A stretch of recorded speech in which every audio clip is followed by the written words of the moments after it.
शशि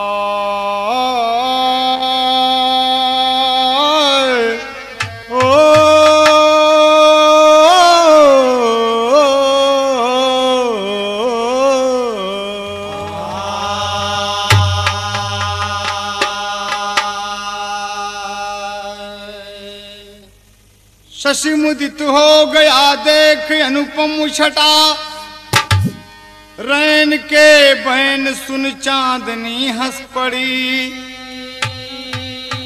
उद्गण नभ में बिखर कर भी हंसने लगे, आ गई जब चमकने की पावन घड़ी। सौम्य सुंदरता सरिता समेटे हुए, सभ्यता सोए यमनी पर मुंह ढांक कर।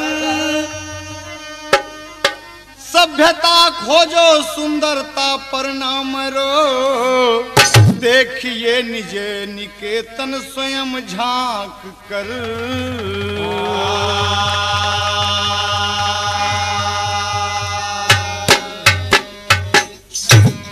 एक कहानी पेश खिदमत है, आप देखें, बड़ा ही रोचक दास्तान है। तर्ज मिला, कहना है यहां पर कि सभ्यता खोजो सुंदरता पर ना मरो, देखिए निज निकेतन स्वयं झांक कर। इस गाने में भाव मिलेगा आपको।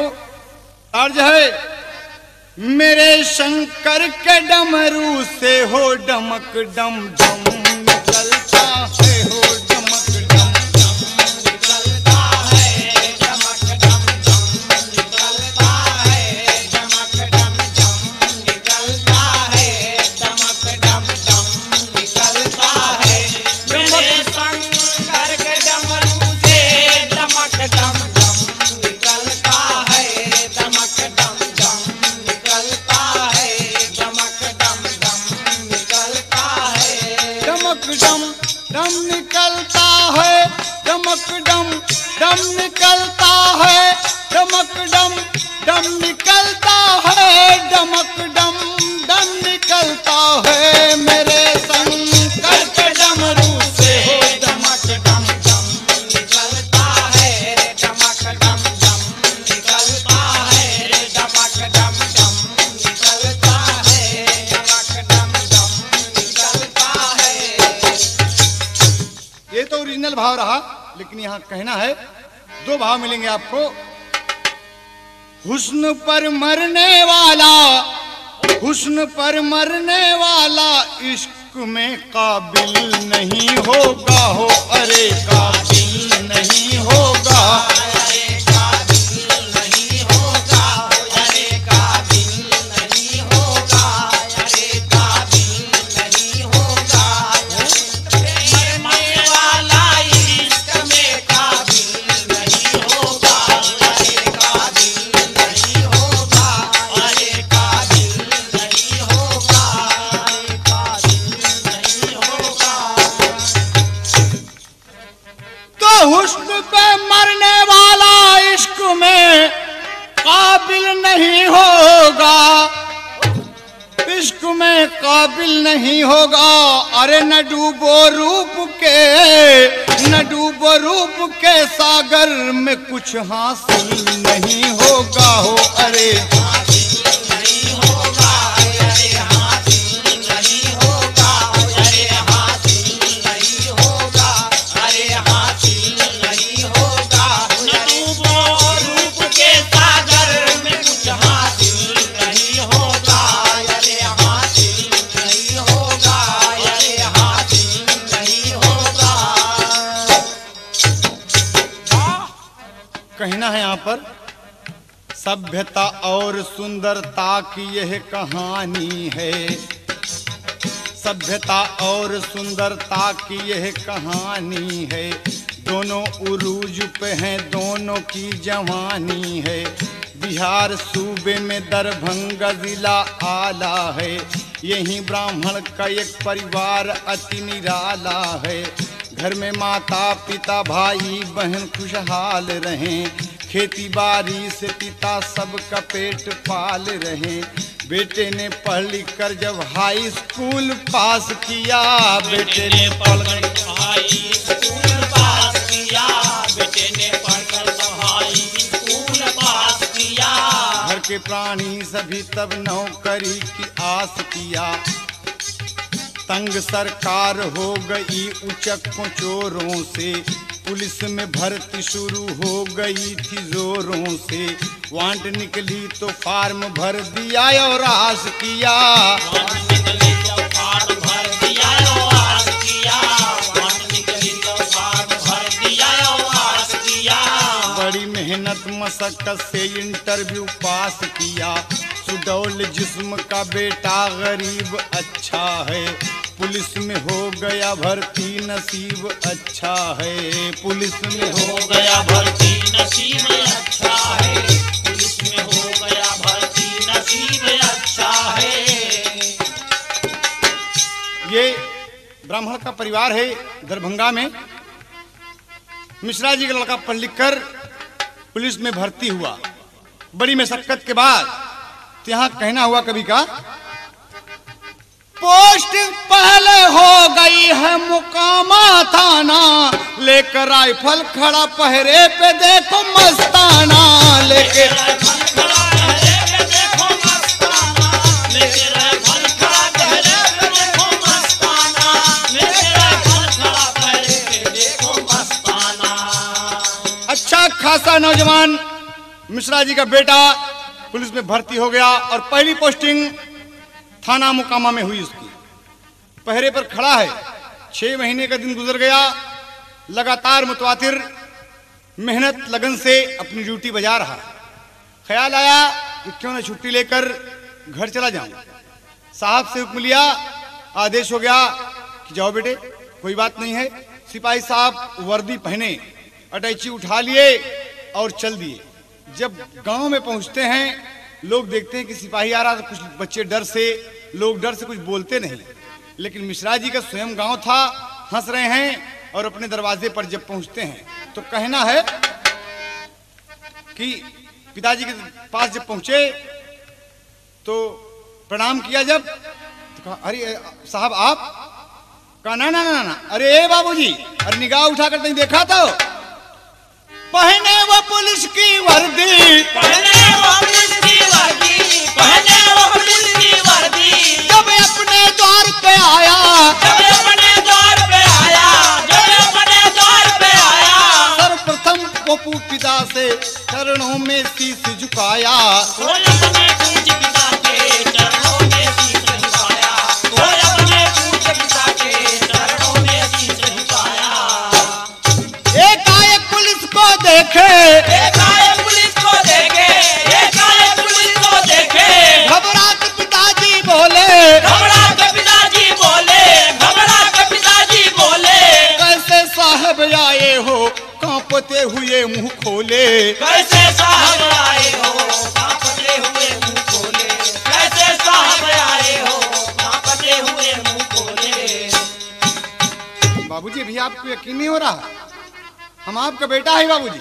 देखें कभी कभी उपन्यास पत्रिका पढ़ते हैं आप, कहानी और पात्रों के नाम, स्थानों के नाम काल्पनिक दे दिए जाते हैं। तो इससे कहते हैं, विवेक से कहते हैं कि तुम कौन हो? कहा मैं आपका बेटा विवेक हूं पिताजी। कहा अरे तुम? कहा पिताजी आपका बेटा हूं, वर्दी में चला आया। पिताजी आपका बेटा हूं, वर्दी में चला आया।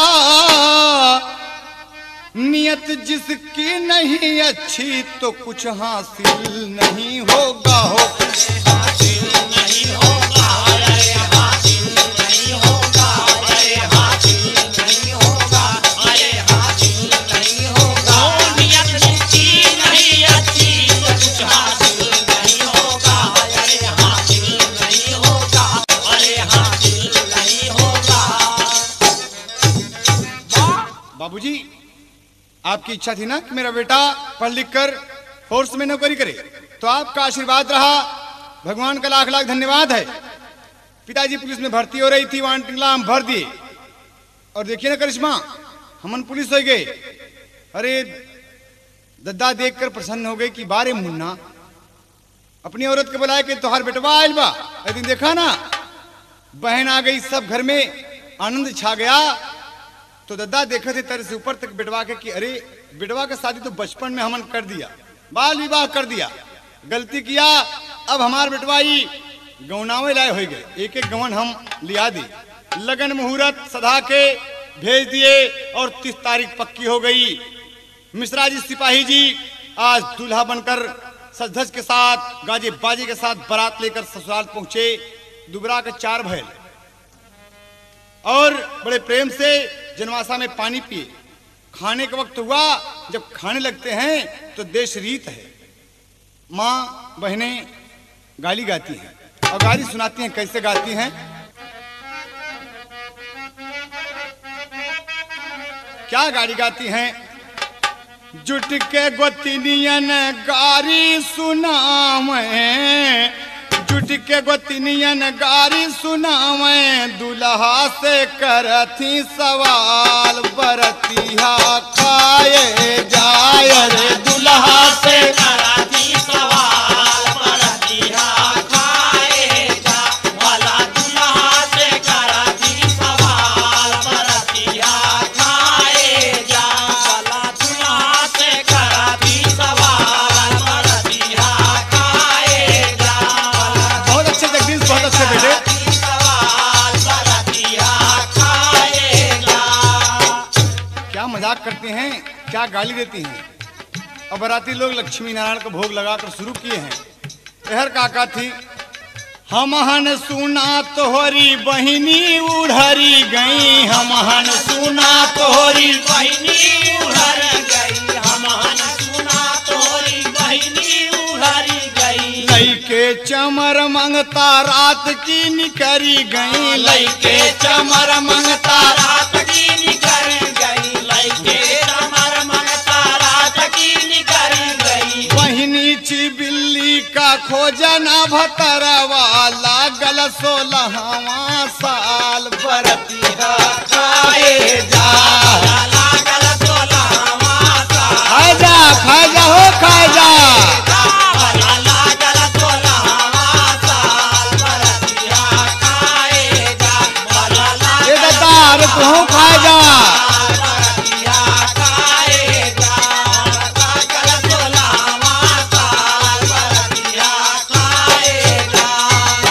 और का कहा थी, माई तोहार रोज जाए लोहराने, माई तोहार रोज जाए लोहराने, माई तोहार रोज जाए लोहराने, मौसी तोहार पड़ी रहे कोहराने, मौसी तोहार पड़ी रहे कोहराने, मौसी तोहार पड़ी रहे कोहराने, तोहरी फुआ है रही मोटका भतरवा, केतन का कैली निहलाल, बरतिया खाए जाय रे। कितने का कैदी हलाल, बरतिया खाए जा, भला कितने का कैदी हलाल, खाए जा,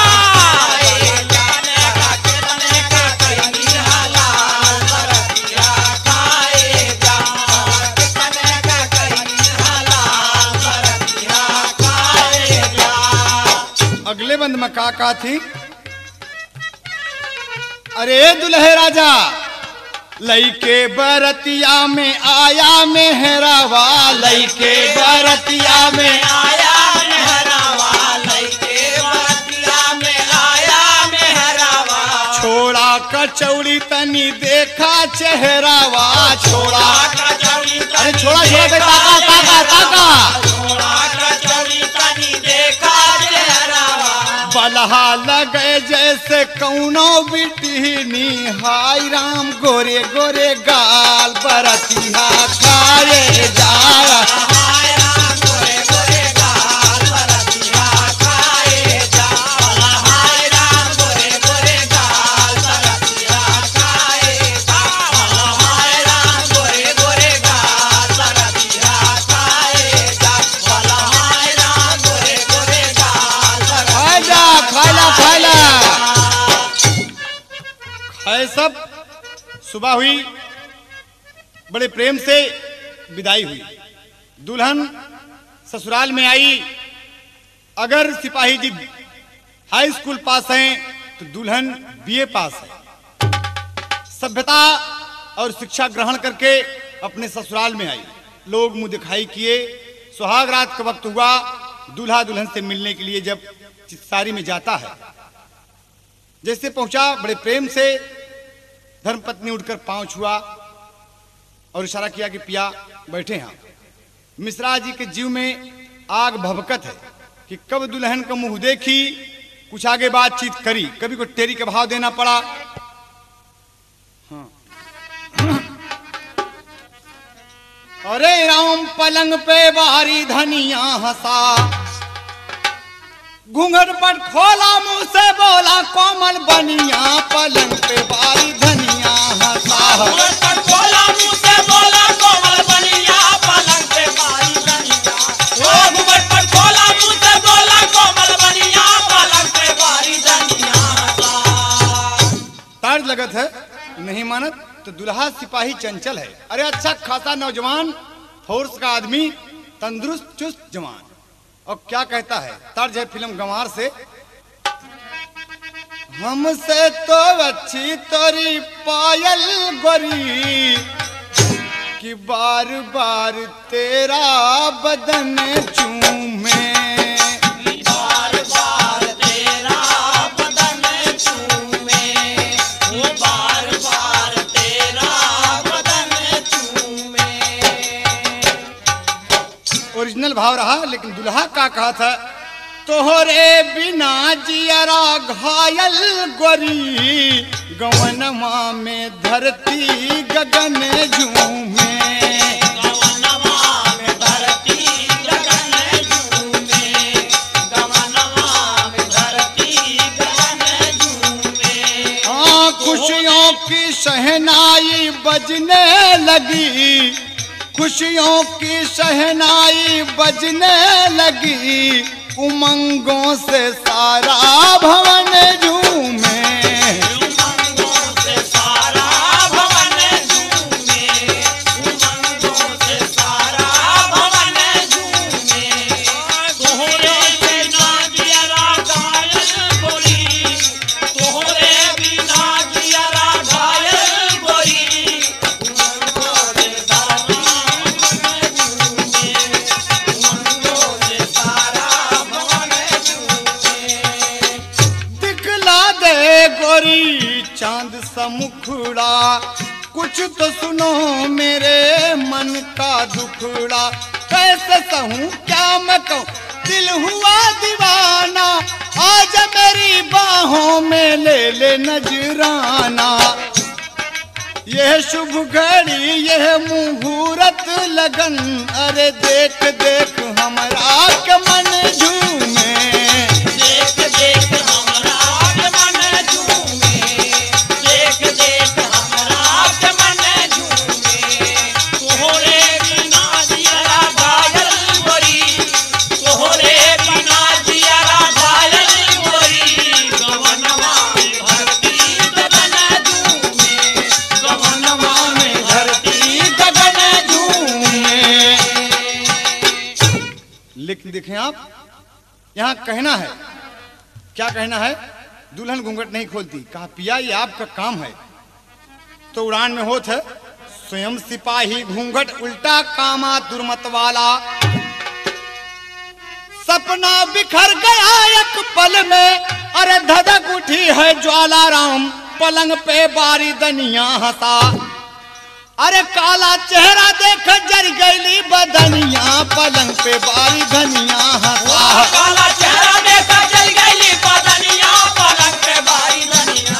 वो काला चेहरा देखा जल गई बदनिया, पलंग पे बारी धनिया। हाँ बारी धनिया हंसा, बारी धनिया, पलंग पे बारी धनिया। वो काला चेहरा देखा जल गई बदनिया, पलंग पे बारी धनिया। काला चेहरा देखा जल गई बदनिया, पलंग पे बारी धनिया। और दूल्हा जब देखा दुल्हन का चेहरा तो काला रूप देखकर उसका सपना बिखर गया एक पल में।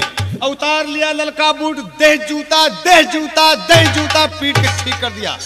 हरामखोर, इतनी देर से मैं तेरी चुरौरी कर रहा हूं कि घूंघट खोल, घूंघट खोल, घूंघट खोल। ये तेरा मुंह, अरे तेरा मुंह है कि भरसाए है रे? पीट के एकदम घसीट के बाहर निकल गया। बहन देखत रही, अम्मा से बताए, अम्मा बुढ़ऊ से बतौली, और बुढ़ऊ कहीं की दुल्हनिया के मारे कहीं हाँ एकदम हरदी माठा के अमर कर दिया, बेहोश दुल्हन। आए सब लिटाए, मिश्रा जी बुढ़ऊ दद्दा बेटे को बुलाया, यहाँ क्या बात है? कहा तू दुल्हनिया का काय मारे? कही हमारा औरत है, ये हमारे मन की पिताजी नहीं है, इसके हम मारा बे, हम छोड़ दे बे, हम ना रखा। बदतमीज, पुलिस की नौकरी किए हो तो याद रखो तुम सिपाही थाने के हो, तुम मेरे बेटे हो, क्या है तुम्हारा मानने का? कहा मेरी धर्मपत्नी है, मेरे लायक नहीं है ये। कहा बेटे औरत बेटियां कोई कुम्हार के बर्तन नहीं होती कि बदल दें? 7 भंवर फिरी हुई है, मांग में सिंदूर तूने डाला है, ये तेरी औरत है। कहा पिताजी इसको इसके मैके पहुंचा दो और कल मैं अपने थाने पे चला जाऊंगा, मैं इसको नहीं रखूंगा। ये कहकर हुआ सवेरा, अटैची उठाए और थाने पर चल दिए।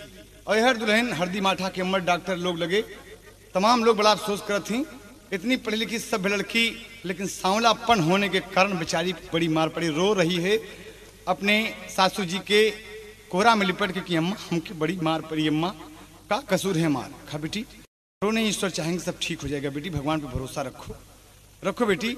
और हर मिश्रा जी जब थाने में पहुंचे तो बड़े दरोगा, छोटे दरोगा, पांडे जी, दुबे जी, खान साहब, यादव जी, आओ आओ आओ मिश्रा जी आओ, नमस्ते नमस्ते नमस्ते, जय हिंद साहब, जय हिंद। बैठ गए तो का कादी पहपट में, अरे पूछे लागे मिश्रा से कुलबतिया बड़े दरोगा जी, अरे हाल चाल कुछ कहा मिली औरतिया बड़े दरोगा जी, हाल चाल कुछ कहा मिली औरतिया बड़े दरोगा जी, हाल चाल कुछ कहा मिली औरतिया बड़े दरोगा, ओ हाल चाल कुछ कहा मिली औरतिया बड़े दरोगा, बड़े दरोगा, बड़े दरोगा जी, हाल चाल कुछ कहा मिली औरतिया बड़े दरोगा जी, हाल चाल कुछ कहा मिली औरतिया बड़े दरोगा जी। हाँ हाँ साहब, कहा रे बताओ ना यार, सुना है आपका गौना आया, गोल्डन नाइट मनाई होगी आपने, यानी बीच में कुछ समथिंग समथिंग और कुछ कहिए ना। कहा हाँ साहब सुने, हम समझ गए आपके मतलब।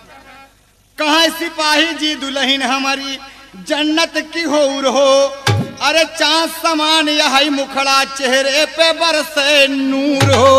कहें साहब ऐसे हमारे घरे में अजोरिया एक फपकत है, बड़ी शौकीन औरत मिली साहब, एकदम ब्यूटीफुल। वाह, के हाँ साहब, अरे हुई जिंदगी सफल जुड़ायल छतिया बड़े दरोगा जी, बड़े प्रेम से कटी गवन कई रतिया बड़े दरोगा जी, बड़े प्रेम से कटी गवन के रतिया बड़े दरोगा जी, बड़े प्रेम से कटी गवन के रतिया बड़े, ओ बड़े प्रेम से कटी गवन के रतिया बड़े दरोगा, बड़े दरोगा, बड़े दरोगा जी, बड़े प्रेम से कटी गवन के रतिया बड़े दरोगा जी, बड़े प्रेम से कटी गवन के रतिया बड़े दरोगा जी। एकदम सब मस्त है। कहा साहब न पूछिए, तबीयत खुश हो गई। औरत को देखकर उसका चेहरा एक मिनट हमारी नजरों से हट नहीं रहा साहब। वाह वाह वाह, अरे वाह क्या किस्मत पाई मिश्रा जी। तो यार हो जाए एक पार्टी, क्योंकि अभी अभी साहब हम घर से आए हैं। कहा सुना, सुन के ऐसी बात खुशी में बोल पड़ा स्टाफ हो, अरे खर्च बर्च कुछ करिए मिश्रा, बात कहूं मैं साफ हो। देखिए भाई ऐसे काम नहीं चलने वाला, आपको कुछ खर्च करना पड़ेगा। कहें साहब अरे आपके लिए कहे खाए पिए का लाए हैं हिकमतिया बड़े दरोगा जी, तो के आ चुकाए पड़ी कीमतिया बड़े दरोगा जी, तो के आ चुकाए पड़ी कीमतिया बड़े दरोगा जी, तो के आ चुकाए पड़ी कीमतिया बड़े दरोगा, ओ तो के आ चुकाए पड़ी कीमतिया बड़े दरोगा, बड़े दरोगा, बड़े दरोगा जी, तो के आ चुकाए पड़ी कीमतिया बड़े दरोगा जी, तो के आ चुकाए पड़ी कीमतिया बड़े दरोगा जी। वाह, अरे यार कोई बात नहीं, तुम घर से आ रहे हो तो पैसा हम दे देंगे, चलो बोलो ना अपने नाम से पार्टी। सैकड़ों रुपया बेचारा थम्स अप लिम्का में गंवा दिया और खिलाया पिलाया सबको, सब खुश हुए कि वाह मिश्रा जी आपकी दुल्हन आई, बधाई है, बधाई हो आपको, मुबारक हो आपको। सबको खिलाया पिलाया, बड़े प्रेम से रहने लगा। 6 महीने का दिन गुजर गया, न घर पर खत भेजता है और ना ही पैसा भेजता है। पिताजी मन में सोचते हैं, माँ जी मन में सोचती हैं, बीवी घर में सोच रही है ये औरत कि हमारे पिया इतना नाराज हो गए कि सुहाग रात में हमके पीट के ठीक कर दिए। हमन पूछत रह गए कि पिया हमार का कसूर है, एक बात न बतौले, मार मार के हमार कचूमर बिगाड़ दिए ले, और तापर चिट्ठी ना भेजे दे, ना पैसा भेजे दे। बाबूजी परेशान, अम्मा परेशान। एक दिन का वक्त है साथियों, सावन का मदमस्त महीना, अपने अंटे पर दुल्हन बैठी है और उसी समय बादल उमड़ा और रिमझिम फुहार जब पड़ने लगी तो के मन चंचल हो गया। ये बदे कहा है कि बिटिया का कजरी नैहरे में और पतोहू के फगुआ ससुरे। ओकरे मन में अपने नैहर के याद आ गई और का भाव कजली के लगा और कहती है, हाँ तो देखें अपने अंटा पे क्या कहा था, भाव मिली कजरी में मिर्जापुरी। मोही बिरहिन के बहुत कल सवा पिया पर दसवा गईले ना। मोही बिरहिन के बहुत कल सवा पिया पर दसवा गईले ना। मोही बिरहिन के बहुत कल सवा पिया पर दसवा गईले ना। पिया पर दसवा गईले ना। ओ पर दसवा गईले ना। मोही बिरहिन के बहुत कल सवा पिया पर दसवा गईले ना। मोही बिरहिन के बहुत कल सवा पिया पर दसवा गईले ना। कैसे होता? उमड़ी घुमड़ी सावन घन बरसे तरसे अखियाना, संवरिया तरसे अखियाना। संवरिया तरसे अखियाना। संवरिया तरसे अखियाना। के उसे भेजे नाही सन सवा पिया पर दसवा गईले ना। केहू से भेजे नाही संदेशवा पिया पर दसवा गईले ना। केहू से भेजे नाही संदेशवा पिया पर दसवा गईले ना। दादुर मोर चकोर सोर कर रतिया वैन निदिया ना, संवरिया आवे ना निदिया ना। संवरिया आवे ना निदिया ना। ताना मारे लगज उठ सवा पिया पर दसवा गईले ना। ताना मारे गईले दसवा पिया पर दसवा गईले ना। ताना मारे गईले दसवा पिया पर दसवा गईले ना। ताना मारे गईले दसवा पिया पर दसवा गईले ना।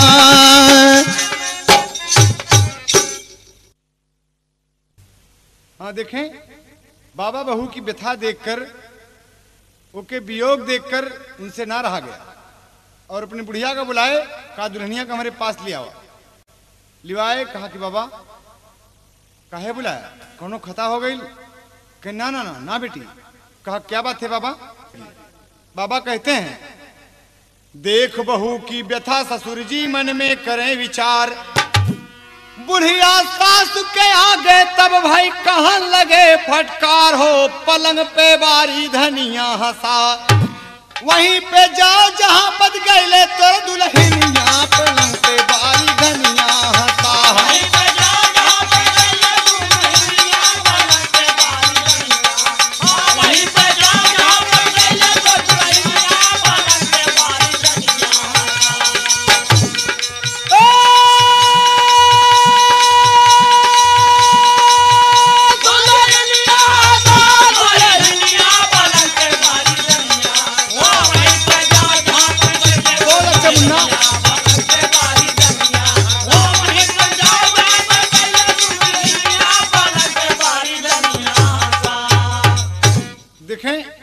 कहा बाबा यानी हम थाना मोकामा जाएं? कहाँ बेटी, जाओ जो जहाँ तुम्हारा पति गया है और वहीं तुम भी जाओ। कहा बाबा यहाँ तुम्हारे पीटे तो आप लोग छुड़ा दिए और वहाँ थाने में मारेंगे तो हम कहाँ जाएंगे बाबूजी? कहा परेशान न हो बेटी, वहाँ पर दीवान जी हैं, दरोगा जी हैं, सिपाही जी हैं, सब बहुत फटकारेंगे उसको। जाओ बेटी। पढ़ी लिखी लड़की सूटकेस उठा लिया, बाबा जी कुछ पैसा दिए, टिकट कटाई और पहुंच गई थाना मुकामा में। थाना मुकामा में जब पहुंचती है, पहरे पर सिपाही मौजूद है, साहब अंदर हैं जी। अंदर पहुंची, दफ्तर में थाना अध्यक्ष महोदय बैठे हैं।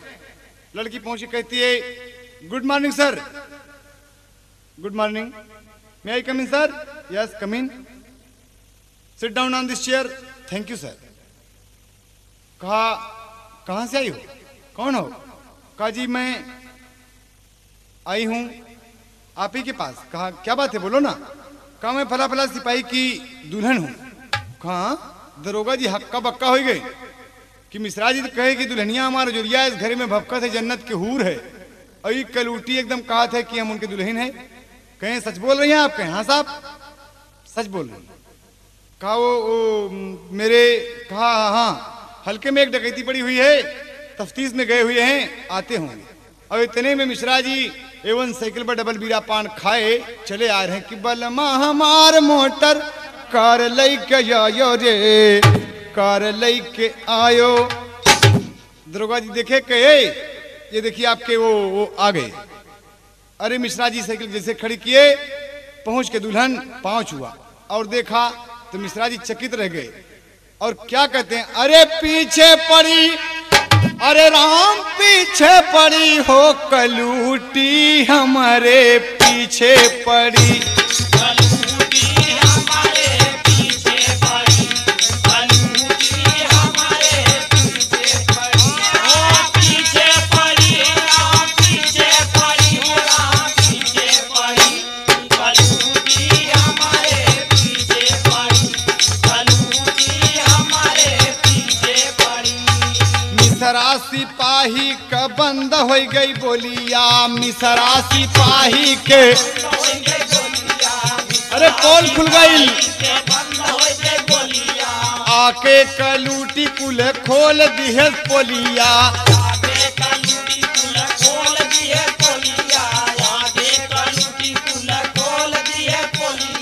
बतिया हमार कुल हो गईली झूठी पीछे परी, कलूटी हमारे पीछे परी, कलूटी हमारे पीछे पड़ी, पीछे पड़ी, बहुत अच्छा जगदीश। पीछे पड़ी, कलूटी हमारे पीछे पड़ी, कलूटी हमारे पीछे पड़ी। दरोगा जी देखकर मुस्कुरा रहे हैं। अब मिश्रा जी हमारे शर्म से गड़े जा रहे हैं। कहे लीजिए मिश्रा जी आपकी मिसेज जी। हाँ हाँ साहब ये मेरी। कहा साहब अब रहने के लिए एक काम समझ गए? समझ गए। आप अपनी धर्मपत्नी के साथ वार्ड नंबर 11 में रहें आप। और क्या कहते हैं, बिखर गए सब मिश्रा के सपने, बिखर गए सब मिश्रा के सपने, बिखर गए सब मिश्रा के सपने, गईले कलूटी के संग कमरा अपने, गईले कलूटी के संग कमरा अपने, गईले कलूटी के संग कमरा अपने। अरे ये समन हो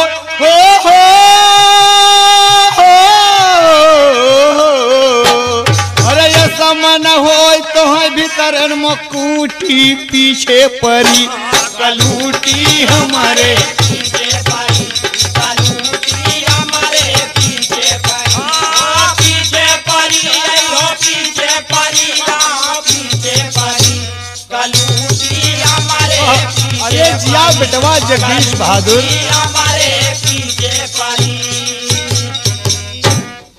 लेकिन देखें आप, ले गए कमरे में, दिखा दिया कि खाना बनाने का सामान है, ये स्टोव रहा, ये बर्तन है। ठीक है तुम घर से यहाँ आई हो, पिताजी तुम्हें भेजे हैं, लेकिन याद रखो तुम खाना बनाओगी खिलाओगी, मैं कपड़ा पहन के ड्यूटी पे जाऊंगा, प्रेम से रहो, लेकिन हमसे तो से बोल चाल न रहो।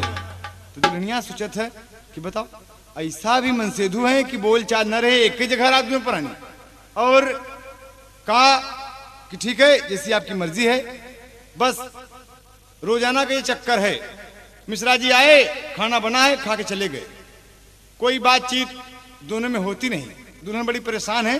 पड़ोसन सिपाही की दुल्हन क्या कहती है, कहे बहिनी अरे तुम्हें दोपहरानी में कभों खटखुट न देखा, न कभों बोल चाल, न कभों कोनो तैया तुकार। 15 दिन तो कहीं रात हो गया, कोनो बात होत है। कहीं दीदी हम का बताई, तर्ज लगत है, घुंघरू टूट गए। क्या कहती है दीदी, बहन जब आई गवन की रात न जाने हो गई कैसी बात कि सजन रूठ गए, सजन रूठ गए, हो सजन रूठ गए, हो सजन रूठ गए, हो सजन रूठ गए, सजन रूठ गए। क्या कहती है,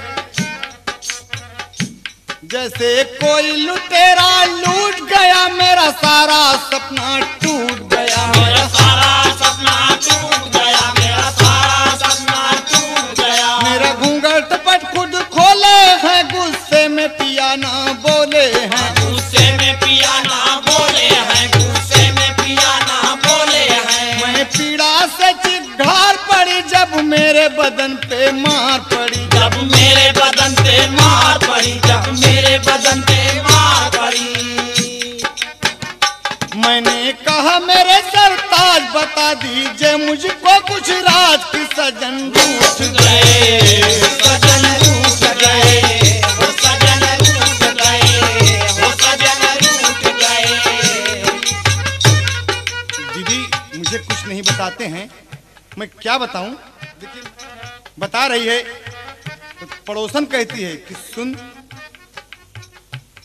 हे बहन तू भोली भाली हो, बस थोड़ा सा तुम काली हो, बस थोड़ा सा तुम काली हो, बस थोड़ा सा तुम काली हो। तेरा मर्द सिपाही गोरा है जैसे बम्बैया छोरा है, जैसे बम्बैया छोरा है, जैसे बम्बैया छोरा है। तू ऐसे मर्द को छोड़ बहन, तू और किसी की हो जा दुल्हन, तू और किसी की हो जा दुल्हन, तू और किसी की हो जा दुल्हन। पड़ोसन की सुन के ये बात कलूटी के उमड़ा जाए बात की बलम रूठ गए, बलम रूठ गए, हो बलम रूठ गए, हो बलम रूठ गए, हो सजन रूठ गए, हो सजन। जब आई गवन की रात न जाने हो गई कैसी बात कि सजन रूठ गए, हो सजन रूठ गए, हो सजन रूठ गए, हो सजन रूठ गए, हो सजन रूठ गए, हो सजन रूठ गए। लेकिन देखें आप तो कहा दीदी ठीक है आप मेरे पर कहा, खबरदार ऐसी बात कहा, अरे हमारे पति हमारे लिए भगवान है, बोले या ना बोले तो से क्या मतलब हो, कभी मत ऐसा कहना। तो समझे कि बड़ी गुस्सैल औरत है, इनके अच्छा अच्छा कोनो बात ना है, अगर तू ये बात नहीं मानती तो ठीक है, आज तोहार मन से तुझे पाऊं तो उनसे पूछा, तू पांव पकड़ के पूछा कि हमसे काहे नहीं बोलता, हाँ ये बात पक्की रही। और देखें आज जब सिपाही साहब घर में आए तो कहते हैं जल्दी से खाना निकाल दो, मैं खा कर जाऊंगा, हल्के में डकैती पड़ी हुई है, थाना अध्यक्ष जी का आदेश है, मैं बहुत जल्दी जाऊंगा। तो दुल्हनिया कहा था कि जे के गर्ज हो खाना निकाल के खाना बनल बा खा ले। सिपाही साहब कहने कि ये औरत का धर्म नहीं है कि पति को हुक्म दे, कहा ये भी पति का हुक्म नहीं है कि औरत 15 दिन से घर में बैठी है लेकिन बोलचाल नहीं है। दोनों प्राणी में नोक झोंक होती, कहा ठीक है मैं खुद खा लूंगा। निकालने गए तो आज कुछ ठन ठन गोपाल है, कुछ बने नहीं बा। सिपाही साहब कहते गंदी बात है, एक लक्ष्मी औरत का यह कर्तव्य नहीं है कि पति उसका भूखा रह जाए, कहा एक अच्छे मर्द का भी यह कर्तव्य नहीं है कि उसकी औरत बोलने के बगैर तरस जाए। कहा वाह, वर्दी पहने मिश्रा जी अब गुस्से में जैसे निकलने लगे, दुल्हनिया पांव पर गिर पड़ी। अब पूछे लगी, कहा छोड़ मुझे, कहा नहीं पिया जी आज हम न छोड़ा, आज हकीकत बताइए आप क्या कारण है आप मुझसे बोलते नहीं। कहो तू हमसे यह जाना चाहते, कहा कह सुन, अरे ये अपन तावा का जैसे पांच मुंह लेके, अगर ये तावा का पांच मुंह तो पिछोड़ करके चाहे हमसे दोपहर में बतिया, हम तो से बतिया, लेकिन ये तो चेहरा जब देखी थी काला ना तो मन खराब हो जाता। कहे ओह अरे पिया हमन काली है, सांवली है, पढ़ी लिखी है, सब कुछ है, लेकिन आपको मेरे चेहरे से नफरत है। कहा हाँ, मैं सोचता था कि मेरी औरत खूबसूरत होगी, एकदम ब्यूटीफुल होगी। कहा हम समझ गए स्वामी, बैठ जाए। कहा मुझे जल्दी है। कहा नहीं स्वामी, आज हमारी सौगंध है, आज के बाद मैं कभी नहीं कहूंगी, आप बैठ जाएं। आप ही कुर्सी पे 2 मिनट बैठ जाए, हमारी एक बात सुनो। तो बैठ गए। कहा बोलो जल्दी बोलो, जल्दी बोलो, मुझे थाने में जाना है। तो लड़की क्या कहती है कि पिया देखिए काले पे कितना सुंदर उपमा देती है। क्या कहती है? जब सब चाहिए सुघरी बाला, जब सब चाहिए सुघरी बाला, तो काला चेहरवा का होई। जब सब चाहिए सुघरी बाला, जब काला चेहरवा का होई। जब सब चाहिए सुघरी बाला, जब काला चेहरवा का होई। जब सब चाहिए सुघरी बाला, तो काला चेहरवा का होई। जब सब ही रंभा होई जई है, तब हमरा कदरवा का होई। जब सब ही रंभा होई जई है, तब हमरा कदरवा का होई। जब सब ही रंभा होई जई है, तब हमरा कदरवा का होई। कहे पिया काली जामुन काली रात सारी दुनिया माना था, लैला भी पिया तो काली थी, मजनू उस पे दीवाना था। कहा काली रंग के जामुन होता, अगर पाए जा तो पसेरी पे ठीक कर दे। रात काली होती है, कह दो भगवान से कि रात को सफेद कर दें। लैला काली थी पिया, लेकिन मजनू उस पर दीवाना था दिलो जान से, और आप मुझे कहते हैं। कहा स्वामी एक बात समझे ना, पपिहा तर से जब अरे स्वाति बिना, पपिहा तर से जब स्वाति बिना, हई करिया बदरवा का होई। कहा वाह बड़ी सुंदर बात। कहाँ पिया और सुनिए। काले को पिया काला न कहो, काला सब में आला है, काली पुतली काला काजल आंख में रहने वाला है। कहा अरे वाह वाह वाह, अरे और कुछ कहो ना।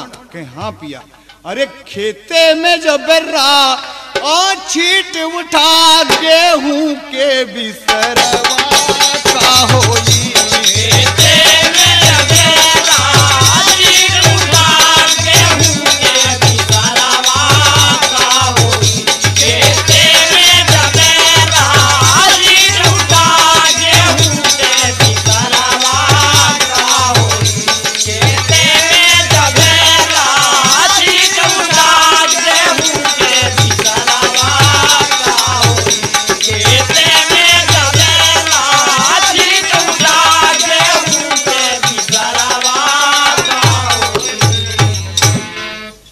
पिया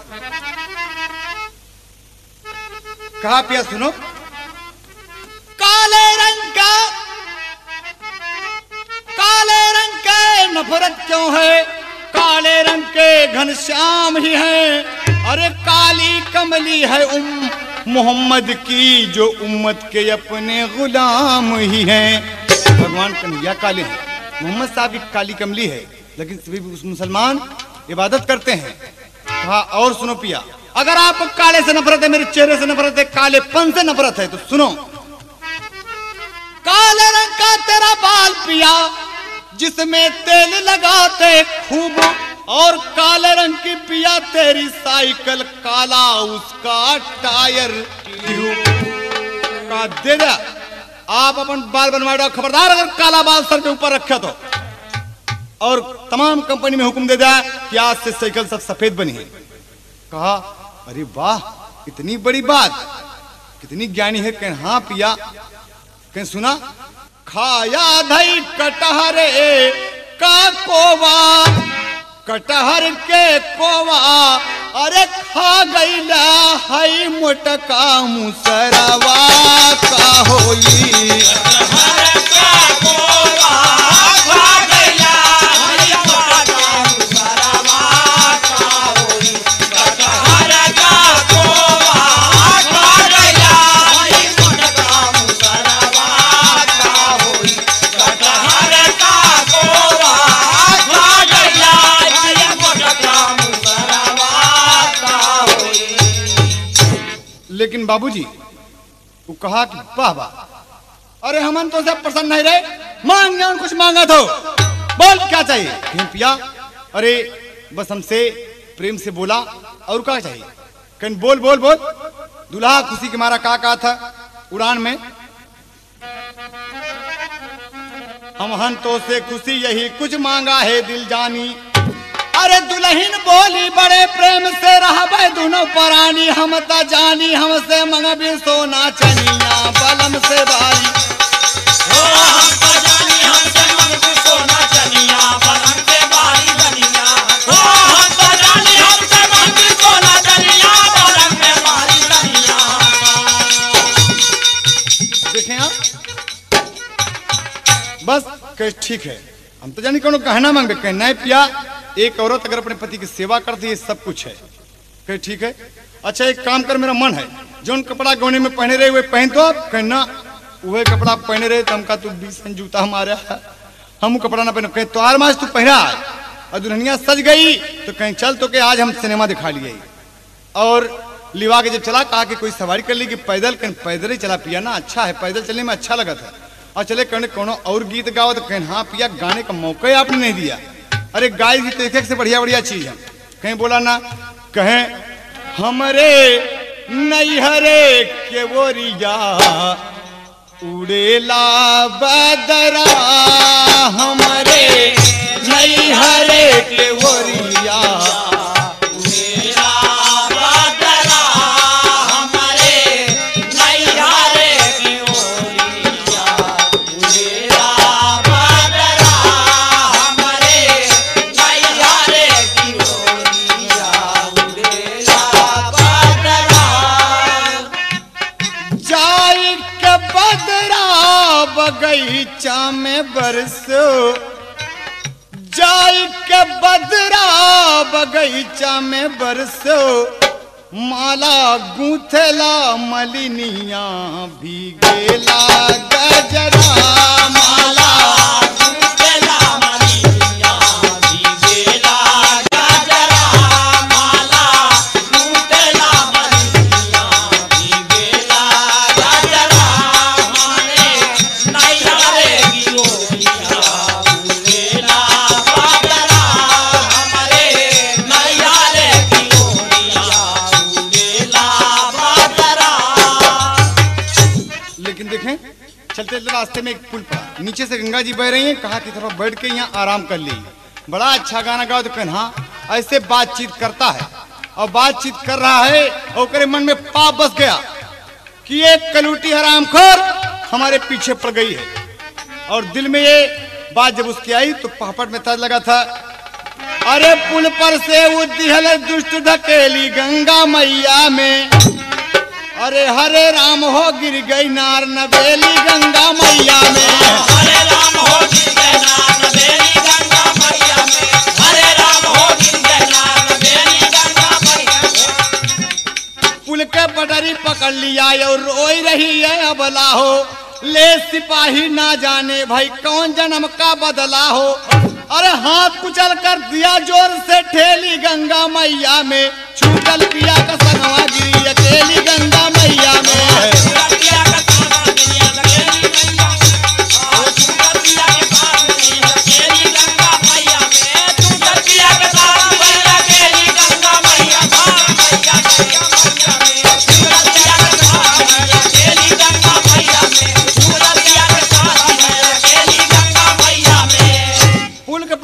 पकड़ के लटक गई और कहे पिया बचा ला मर जा पिया, तोहार कसम आज से तो के मुंह दिखाओ पिया, हम अपने नैहर चली जा, हराम खोर आज मार के छोड़ तो के ना जड़े जूते से ओकर अंगुली कुचल दिए जैसे सांप के मूड़ी कुचे। बेचारी का हाथ कांप गया और हाय राम हाय गंगे कह के गिर गई। लेकिन आप जानते हैं कि फानूस बनकर जिसकी हिफाजत हवा करे वो शम्मा क्या बुझे जिसे रोशन खुदा करे। तो यहाँ पर कहना है भादो मस्त महीना उमड़ल गंगा जी में धारा, पाप नाशनी जगत तारणी दिहलिन बहुत सहारा, पलंग पे बारी धनिया हंसा मारा लहर किनारा निकल गई दुल्हनिया। किनारे पर माँ गंगा ओके लगा दे और एक किसान अपन बाजरा देख रहा है और देखा था कि क्या है कि तैर रहा है बालू रेत में। बस तुरंत लाठी उठाए कि कोनो मछली है, जैसे मारे बदे कोशिश किया वैसे लड़की को गंगा माँ ने प्राण दिया, उतानी हो गई। अरे बाप रे, तो कोनो बिटिया है कोनो घर के और का काम कर। लड़की को उठा के ले आए घर, अपने घर वालों को बताए, उलट पुलट के तमाम होकर पानी निकाला गया। रजाई पर डॉक्टर साहब आए, ओके सेवा किए, इंजेक्शन दिए, होश आया। बेटी तुम कहाँ के रहने वाले? कहा बाबूजी मुझे कुछ पता नहीं, रोज पूछते हैं लेकिन बताती नहीं कि मैं कहाँ का रहने वाली हूँ। एक दिन का अवसर है, दद्दात थाने में पहुंच के रिपोर्ट लिखा बरे और मिश्रा जी की ड्यूटी थाना मुकामा में लगी। वो गांव का थाना मुकामा है, भगवान के इसी देखें। कहा साहब रिपोर्ट लिखाना है, दीवान जी हैं? कहा हाँ नहीं है। कहा मुंशी जी हैं? कहा नहीं।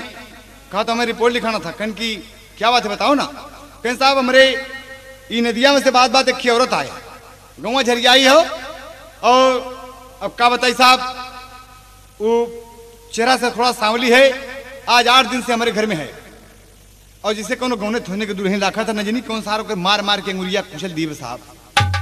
तो मिश्रा जी समझ गए, मिश्रा समझ गए, आई गई फतिया, मिश्रा समझ गए, आई गई फतिया, तब बुलाऊ दादा से बोल पड़े बतिया। अरे हमारी जमज में पिए कौन घूटी पीछे पड़ी, गलूटी हमारे पीछे पड़ी, गलूटी हमारे पीछे पड़ी, ओ पीछे पड़ी, ओ पीछे पड़ी, ओ पीछे पड़ी, गलूटी हमारे पीछे पड़ी, गलूटी हमारे पीछे पड़ी। बस समझ गए कि हमारा औरत जिंदी है। एक कागज पर रिपोर्ट लिख ली और निकाल के जेबा से 10 रुपया दिहले कि ले ला दद्दा। अरे साहब हम खुद देते थे रिपोर्ट लिखाई। ना ना ना ना, अरे सरकार के मिनिस्ट्री में एक कानून निकला बा कि थाने पे जो कोनो रिपोर्ट लिखाओ या के थाने की तरफ से 10 रुपया मिली। अरे साहब ये आप भला बड़ा अच्छा कानून हमारे सरकार का निकला कि थाने पे कम से कम 10 रुपया तो मिले। बुढ़वा मगन हो गया और चला आया। 1 हफ्ता बीता, न पुलिस न दरोगा न दीवान कोई नहीं। बहुत चिंता में है कि क्या बात है, सिर्फ क्या कहता है। और आ गए जब एक दिन प्रज्ञाधिकारी 8 रोज आए जब, तो कहा साहब सरकार बड़ी अच्छी है। अरे तो कानून निकला बा कि थाने पे जो रिपोर्ट लिखा हुआ आई ओके थाने की तरफ से 10 रुपया मिली। कहाँ कानून निकला? कहें साहब लिखा है हम थाने पे रिपोर्ट सिपाही जी बताए। कहा कहाँ है सिपाही जी? कहा साहब एक लड़की हमारे खिया बाहर आए है, वही की बात है कुल। कहे ठीक, कहे जरा लड़की को बुलाओ यहाँ। तो बुलाए जब, तो कहे बेटी तुम बताओ, साफ बता बेटी तुम्हारा घर कहाँ है? कहा बाबूजी। अरे बतावा बिटिया अपने सासुर के कहानियां बतावा बिटिया, अपने सासुर के कहानियां बतावा बिटिया, अपने सासुर के कहानियां बतावा बिटिया, बतावा बिटिया, राम बतावा बिटिया, राम बतावा बिटिया, अपने सासुर के कहानियां बतावा बिटिया, अपने सासुर के कहानियां बतावा बिटिया। देखे वो पिताजी आप मेरे पिता तुल्य हैं, आपसे मैं झूठ नहीं बोलूंगी साहब। कहा बताओ बेटी। कहा मैं आ रही थी, बदमाश लग गए, मुझे उठा के नदी में फेंक दिया। कहा झूठ बोलती हो तुम, हम तुमसे पूछे थे। अरे वही के बात का हमारे करा दी लापरवाही, बोला बोला बिटिया तोरा दुल्हा सिपाही। बोला बोला बिटिया तोरा दुल्हा सिपाही, बोला बोला बिटिया तोरा दुल्हा सिपाही। वह सिपाही का नाम सुनत चकरा गए कि हाँ साहब झूठ ने बोलब, हमारा पिया सिपाही है। बैठा के जीप पर ले गए थाने और परगनाधिकारी घुस गए थाने में, कहा लाओ कागजात, जहां सरकार की मिनिस्ट्री में कानून निकला है कि थाने में जो कोई रिपोर्ट लिखाने आएगा उसे थाने की तरफ से 10 रुपया मिलेगा। दरोगा जी पागल हो गए, कह रहे साहब ऐसा कोई कानून नहीं है, कहा कि आपका सिपाही दिया। बोल बुढ़े कौन सिपाही है? कहा साहब इसमें वो सिपाही नहीं है। इतने में मिश्रा जी डबल बीरा पान खाए बलमा हमारे मोटर कार लेके आयो रे। आ गए, जब आए जैसे पहुंचे तो दुल्हनिया दौड़ पड़ी और का कहा था, अपन ए बलमुआ के छुएला चरनावा, मिसरा सिपाही का लटक गयल मनावा। मिसरा सिपाही के लटक गयल मनावा, मिसरा सिपाही के लटक गयल मनावा। अरे तौआ मरवाली पिए है बूटी पीछे पड़ी, कलूटी हमारे पीछे पड़ी, कलूटी हमारे पीछे पड़ी। कहा मिश्रा जी लाओ कागजात, जहां थाने पे ये कानून निकला है कि जो कोई रिपोर्ट लिखाने आएगा उसे थाने की तरफ से 10 रुपया मिलेगा। साहब I am very very sorry साहब, क्षमा चाहता हूँ। इतने में दरोगा जी ये गुस्सा लगा प्रज्ञाधिकारी के पीट डाली और जैसे दौड़े दुल्हनिया का कहा था, हमारे पिया पे अगर हथवा उठौब्या, सबही के आगे मर्यादा न सौब्या, तो इज्जत का दावा करके इज्जत ले बलूटी पीछे पड़ी। कलूटी हमारे पीछे पड़ी, कलूटी हमारे पीछे पड़ी, हाँ पीछे पड़ी और पीछे पड़ी और पीछे पड़ी, कलूटी हमारे पीछे पड़ी, कलूटी हमारे पीछे पड़ी। बस मिश्रा जी क्षमा मांगे और दुल्हन के साथ चले गए। सुंदरता हार गई, सभ्यता की जीत हुई। तो कवि को अंतिम भाव देना पड़ा।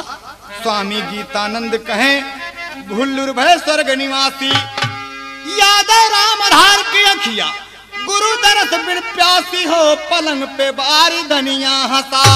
अरे बेटवा है दरली जुगनू के चढ़ल जवानिया।